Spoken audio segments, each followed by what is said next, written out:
كل يوم بيعدي علينا بطريقة مختلفة، بس دايماً جوه كل واحد فينا لحظة صغيرة بتفكره إنه يقدر يكمل. في اللي بتكمل علشان تثبت لنفسها إنها قد اليوم حتى لو كان تقيل عليها،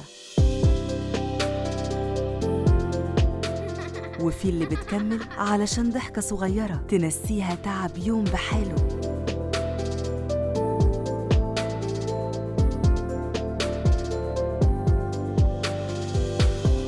وفي اللي بيكمل علشان لحظة هدوء يرجع فيها يسمع نفسه.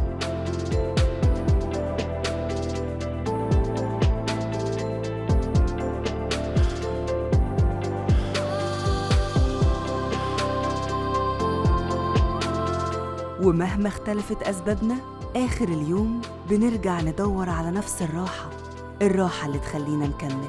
مراتب سيلي هتساعدك تكمل أحلى نوم بعد أي يوم.